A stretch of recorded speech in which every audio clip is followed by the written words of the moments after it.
We're gonna go ahead and get right into this. Um, we don't no need to play around. We're gonna get right into this. The Diddler has been indicted officially in New York City. It's We done. have touched on the Diddler in previous topics on the channel. This will be no different. And there's some paraphernalia that has been publicly disclosed to have been found at the site of supposed alleged freak offs. Uh, Let me just say real quick that I am very amused at the fact that the phrase freak off has become public use in this whole situation. You know, like that is the official phrase to describe what is going on is freak off. Yes. The authorities are using it. That's what they're calling it in official documentation. Freak off. That is not a pejorative or some colloquial way of describing what's going on. That is official terminology. Freak off. I think that that's hilarious. But this says Diddy arrest seized freak off supplies allegedly include over 1,000 bottles of baby oil and lubricant. Damn. Uh, Alleged required freak off supplies are mentioned in the newly unsealed indictment against Diddy.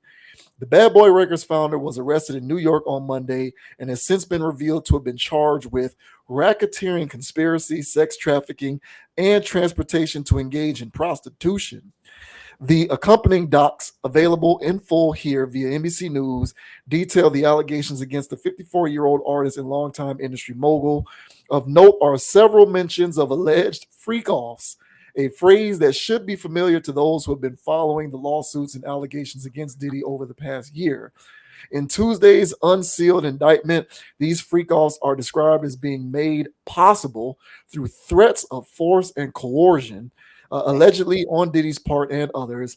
Alleged victims are said to have been subjected to extended sex acts with male commercial sex workers, per the indictment. Furthermore, controlled substances are alleged to have been given to victims in part to keep them obedient and compliant. Jeez. This is insane. Prosecutor said Tuesday that hotel rooms used for these alleged sessions were stocked with the required freak off supplies listed as follows: controlled substances, baby oil, lubricant, extra linens, and lighting. Search- Searches of multiple Diddy owned properties in March of this year resulted in the seizure of such supplies, officials added. Namely, law enforcement agencies say they seized narcotics and more than 1,000 bottles of baby oil and lubricant. That same month, per the indictment, 3 AR-15s and a drum magazine were also allegedly seized. Oh, damn. So let's look at this embedded video from Twitter/X that says U.S. Attorney Damian Williams describes the evidence seized during the raids on Sean Combs' residences, which included ammunition, AR-15s, and 1,000 bottles of baby oil and lubricant. Damn. As part of this investigation, in March of this year, special agents from HSI executed search warrants at Combs' residences in Miami and Los Angeles. They also executed a warrant for Combs' electronic devices. During those searches, agents seized evidence of the crimes charged in this indictment.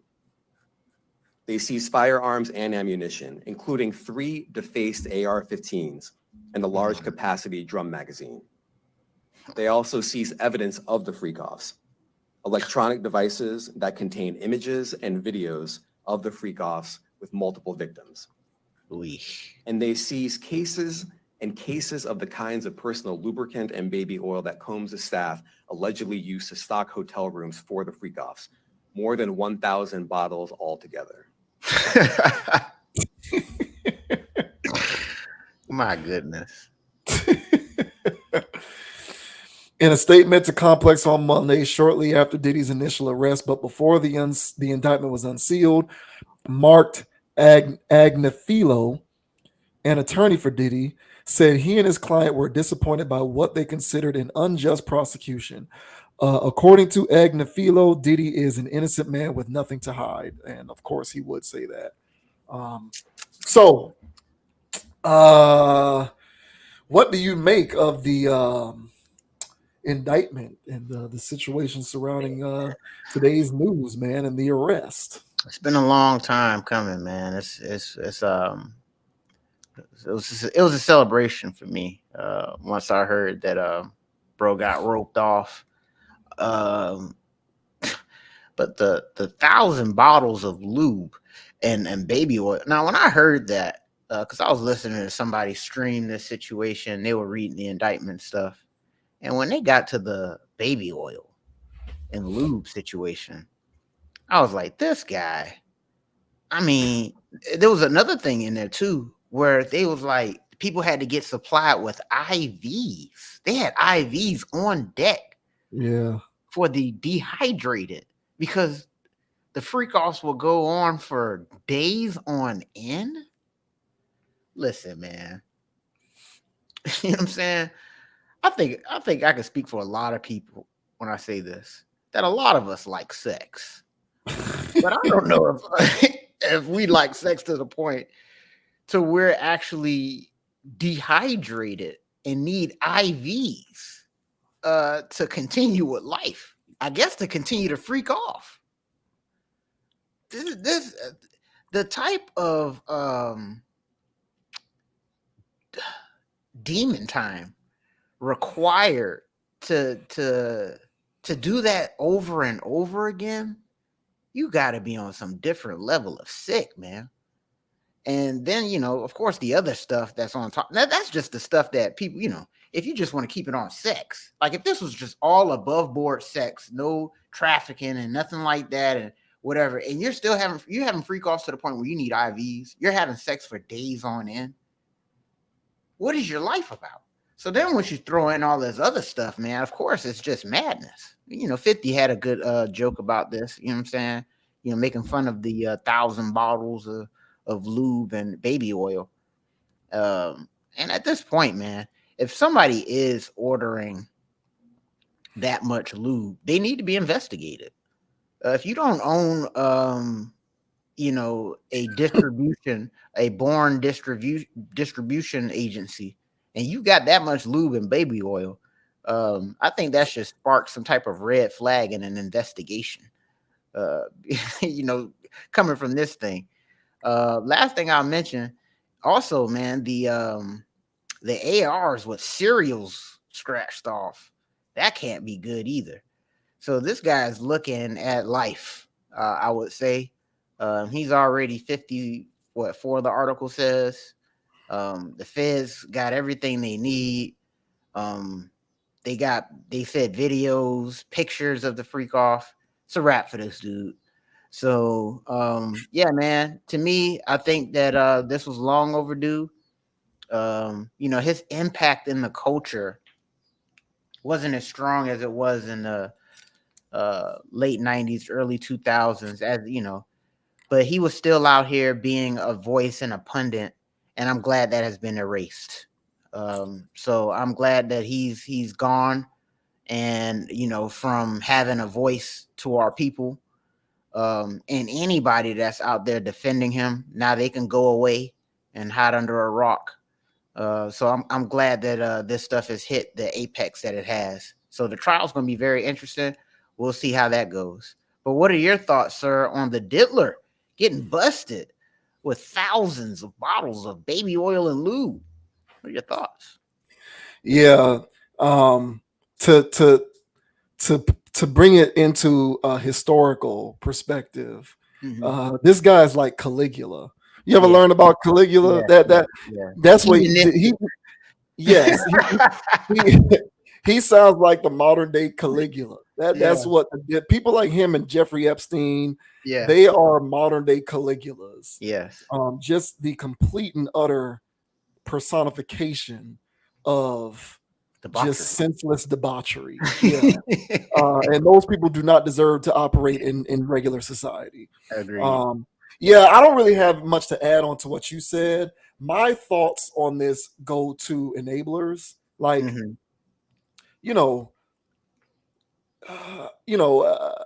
not to get doom and gloom, but I believe that human civilization is reaching its apex point where we haven't gotten there yet, but I think that we are on the verge of repeating what previous great civilizations in the past, that same trajectory, where you reach a height of debauchery and decadence, and then you reach the peak, and then the downfall starts, where essentially Mhm. society descends into chaos and madness. There's some world changing event.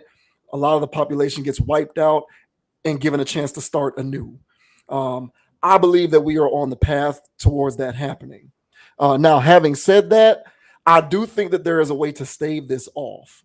And a way to stave it off is we as people need to have a come to Jesus moment where we decide what kind of humans do we want to be? Do we want to actually stand up for what's right? Or do we want to enable things and allow them to persist because they can make us money? And Mhm. right now, we're dealing with a situation where money talks and everything else walks. If a person is rich enough, has enough money, has enough financial pull and resources, things like this can go on into perpetuity. And you can't convince me that somebody in his position could have continued to do this if there were not enough people along the way who served as roadblocks who said, I'm not going to let this go on. But along like a person like Puff, along his path of ascension, there are people who say, I'm cool with what you're doing. Can I get a piece? Yep. And this guy's worth damn near $1 billion. People want to get paid. Yep. So you get all of these people who along the way are willing to accept this because they got their chunk of change. Yep. They got their payments, they got paid off. Maybe you own the company that he bought the lube from, so you got paid in that way. You know what I'm saying? Like maybe you own the gun place where the guns were purchased illegally. Maybe you were a vendor who was a proprietor of a business that he patronized, which Yeah. allowed him to do this. Yeah. And you were okay with it because you want to make that money. Yep. So the whole thing about this is, when are we as humans going to decide that at a certain point the money isn't worth the human decency? Good point. Like, we're going to have to make that decision at some point, because Mhm. if we don't, the fall is going to come, and then some of us are going to get wiped out, and we're going to have to be forced to start anew. I really do feel that way. And that's not on no biblical stuff. That's just on some things are going to reach a head at some point, and people are going to have to make that choice. And I can't imagine how long he was allowed to do this. And he was able to do it because people got paid. And in the process of people getting paid, people got hurt and bad stuff went down. So my whole thing is like, this money hungry culture that we live in, right? Not even a culture, but this money hungry society where it's all about the bag and it's all about getting rich. And I just want my peace. I'll look the other way as long as I'm getting paid. It ain't me. It ain't my kids. It ain't my family. So I don't care. I got paid. It is what it is. That's on them. Like, at what point does all of that reach like a boil? Because if you get enough of these people who are allowed to, you know, if you get enough people who are willing to, participate in a tyrant's madness, then Mhm. of course it's going to take all of these years and raids and indictments before the tyrant is finally brought down a peg or two. But Mhm. to me, this stuff could have happened a long time ago if people weren't so money hungry. And I get it, because people want to make money. People need a livelihood. You need the ends, you need the income, especially during these perilous times where cost of living is skyrocketed through the roof with no end in sight. I think this is the new normal and it's only going to get worse. So I get it. But at some point, people need to stand on some kind of principle, or there's just going to be the next one. So yeah, I mean, this guy can, the diddler, maybe he'll get his comeuppance. We'll see how the investigation plays out and the Mhm. ensuing trial and all of that good stuff. But does that mean that this is going to serve as an impediment to the next creep who comes along? No. The next creep will come along and continue to do the same thing. And if he or she gets sloppy enough, then they'll get found out. Right. But along their rise to ascension, they're going to be able to benefit from a lot of people who are willing to look the other way because they want their piece of change. Yep. So that's the unfortunate part. It's the money. To me, it's just the money aspect of it. And look, man, I like money as much as the next guy. I want to be financially free as much as the next person. But at the expense of what? At what cost? And these days, people just don't care. People are empty shells who do not have any sort of principles, any sort of code or semblance of dignity that they stand on, no sense of humanity. They're just like, what do I need to do to get money? And how can I do it? By working as least hard as possible. It doesn't matter what level of corruption I capitulate to. People just genuinely don't care. Yep. And when you have more and more people who don't care, you have more and more people like this who are allowed to get away with doing what they do for as long as they do it before finally the roof comes crashing down. So to all of these enablers out here who, get their contributions, they get their payoffs, their business gets patronized, they make their money. That to me is the reason why a lot of these things happen for as long as they do and as often as they do. Oh, well said, man. And to speak on what you mentioned, bro, I'm sure there's some type of freak off going on right now, or yesterday, scheduled for later on this week. So yeah, just because this guy got caught up doesn't mean that this behavior still isn't going rampant. And so yeah, man, I agree with you, bro. And I didn't even really look at that angle, but there were enablers all over the place. Everywhere. Yeah, they were. I mean, that at this point, we have to look into Johnson and Johnson, see what they got. See what they got to do with this. Say, hey, man, you ordering another 1,000 bottles? What are you on? Hey, man. So we have to start looking into people, man, because this is outrageous.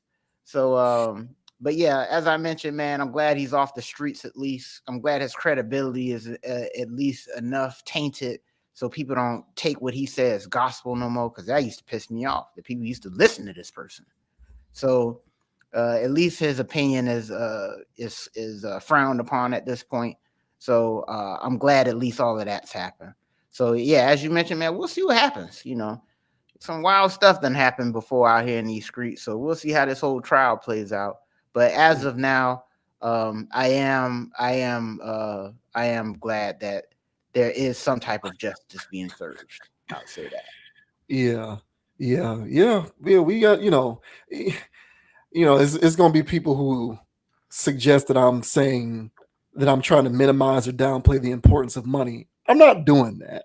But at what cost? Like, Dude. when do you say the money isn't worth what I'm contributing towards, And I just think that not enough people are asking that question, because it's just all about the next opportunity to get to the next bag. That's the prevailing wisdom nowadays. And whatever has to happen in order for me to get to that next bag is not my concern. But them same people will be all up in arms if it was their loved one caught up in this. Right. If it was if it was somebody who they knew, a friend, a loved one, exactly. a relative, a child, a niece, a daughter, a son, whatever, they get caught up in this, then you want to be up in arms. But if you're not involved, it's out of sight and out of mind to me, especially if I'm getting paid or if I'm receiving some sort of ancillary benefit. And that to me is the problem. 100.